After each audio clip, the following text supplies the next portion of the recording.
السلام علیکم ورحمۃ اللہ وبرکاتہ۔ نحمدہ ونصلی علی رسولہ الکریم، اما بعد۔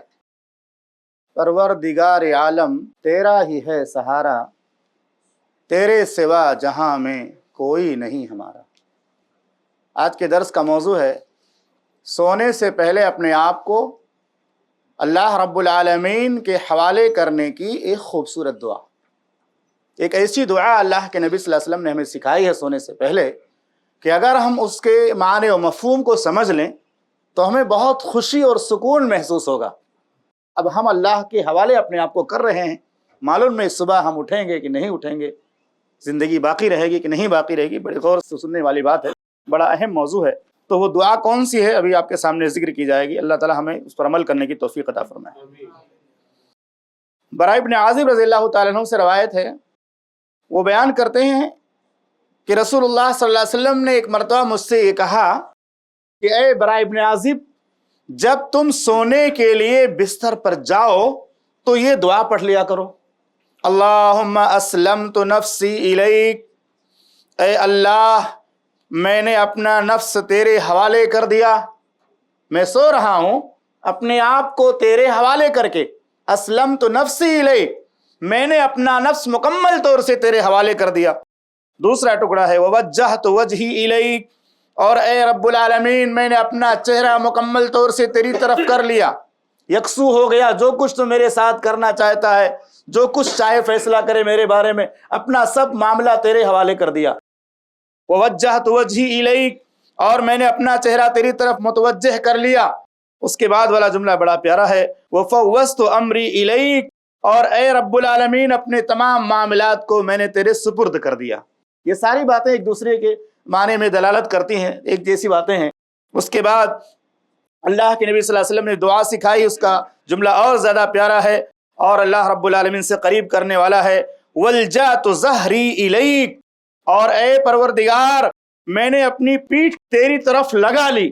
آپ غور کیجئے، ایک طرف تو سامنے بھی اللہ کی طرف پوری توجہ ہے، سامنے سے بھی اللہ کی حفاظت، پیچھے سے بھی اللہ کی حفاظت، اور زبانی طور سے بھی اللہ کی حفاظت بندہ مانگ رہا ہے کہ سارے معاملات ہم نے تیرے حوالے کر دیے، تو ہی ہمارا کارساز ہے، تو ہی بگڑی بنانے والا ہے، یعنی پیٹھ کی طرف بھی تو ہی ہماری حفاظت کرے گا، سامنے سے بھی تو ہماری حفاظت کرے گا۔ وَلْجَأْتُ ظَهْرِي إِلَيْكَ، اپنی پیٹھ تیری طرف میں نے لگا لی، تجھ سے ڈرتے ہوئے اور تیری رحمت کی امید کرتے ہوئے، رغبتاً ورہبتاً الیک، رغبتاً مانے رحمت کی امید، اور رہبتاً مانے خوف، تیرے غضب سے ڈرتے ہوئے اور تیری رحمت کی امید کرتے ہوئے۔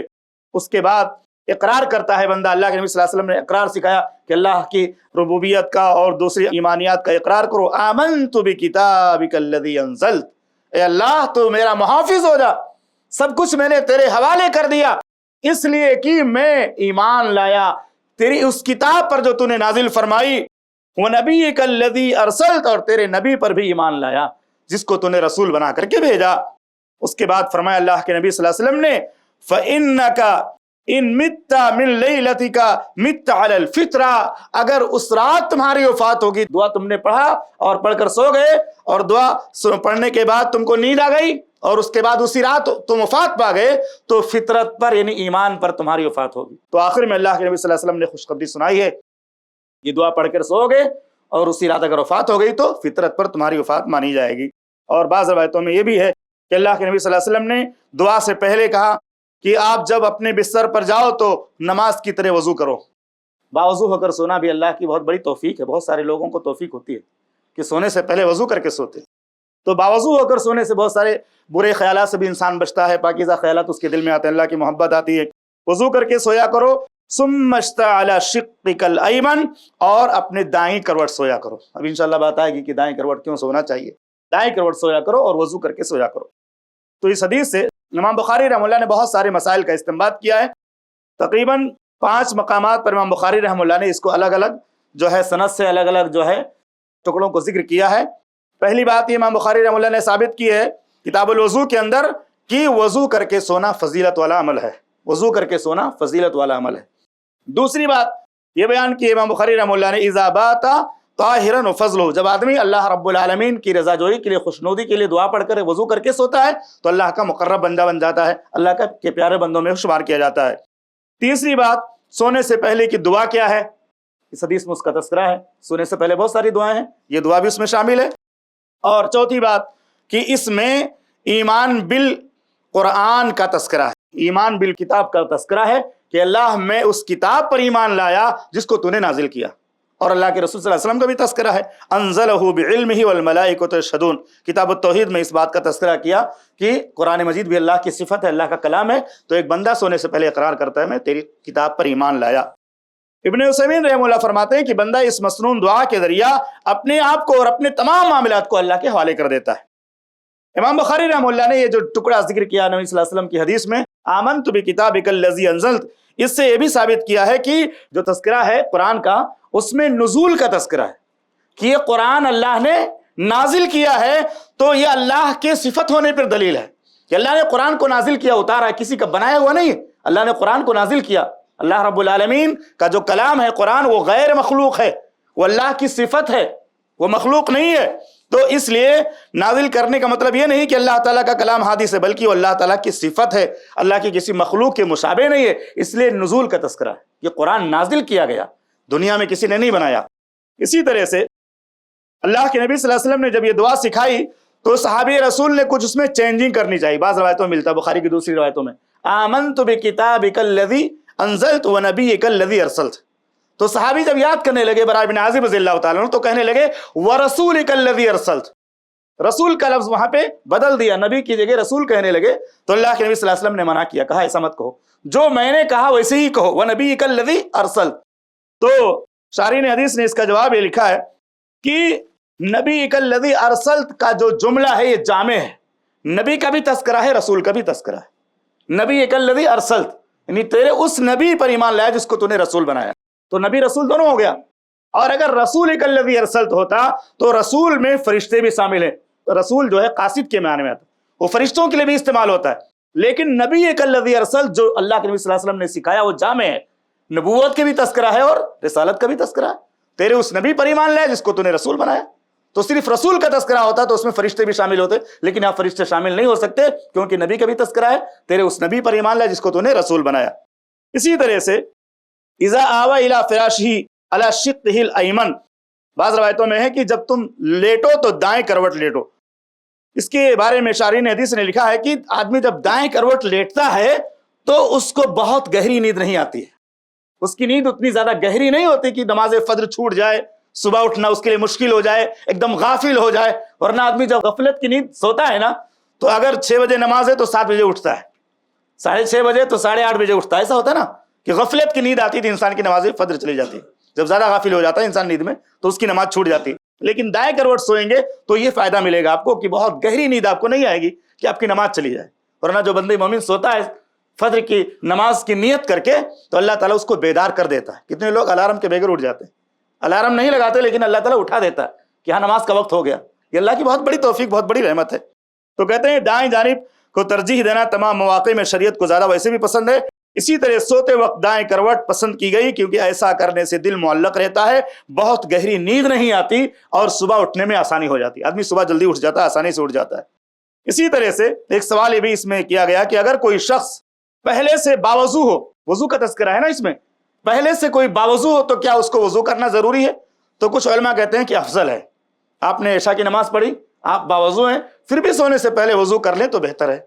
اگر نہیں کریں گے تو ہی حرج نہیں، آپ کا وضو باقی ہے، لیکن اگر تجدید کر لیا جائے تو بہتر ہے. ابن حجر رحمہ اللہ فرماتے ہیں حدیث سے بظاہر معلوم ہوتا ہے کہ تجدید وضو کا مفہوم معلوم ہوتا ہے، یعنی اگر وہ طہارت سے ہو پھر بھی وضو کر لے تو زیادہ بہتر ہے. علامہ عینی کی رائے یہ ہے کہ اگر پہلے سے باوضو ہو تو پہلا وضو کافی ہے کیونکہ مقصود طہارت کی حالت میں سونا ہے. اسی طرح سے اگر آدمی وضو کر کے سوئے گا اور اسی حالت میں اس کو موت آ جائے گی تو اس کے ذریعے اللہ تعالیٰ اس کو خیر عطا فرمائے گا، یا اس کو اچھے خواب آئیں گے، اللہ تعالیٰ اچھی بشارتیں اس کو سنائے گا، یا شیطانی اثرات سے اللہ تعالیٰ اسے محفوظ رکھے گا. باوضو سونے سے فائدہ ہوتا ہے تو باوضو ہو کر سونا چاہیے. اگر وضو پر قرار ہے تو کوئی ضروری نہیں، لیکن اگر کر لے تو بہتر ہے تاکہ بے وضو نہ سوئے، اس کا وضو ہو اس حالت میں. اسی طرح سے فطرت پر موت آئے گی. اس کا مطلب یہ ہوا کہ جس طرح فطری حالت میں انسان گناہوں سے پاک صاف پیدا ہوا تھا، اللہ نے اس کو گناہوں سے پاک صاف پیدا کیا تھا، تو فطرت پر مرے گا گویا کہ اللہ تعالیٰ اس کے گناہوں کو بھی معاف کر دے گا. کیونکہ انسان اتنی عاجزی جب کرے گا، اللہ اپنا سب کچھ تیرے حوالے کر دیا، تو ہی میرا جو ہے ملجا ہے، تو ہی میرا ماوا ہے، تو ہی میرا جو ہے جائے پناہ ہے، تیرے علاوہ کوئی ہمارے لیے جائے پناہ نہیں. یہ ساری چیزیں جب اللہ کے حوالے بندہ کرتا ہے نا، اللہ کو بھی رحم آ جاتا ہے.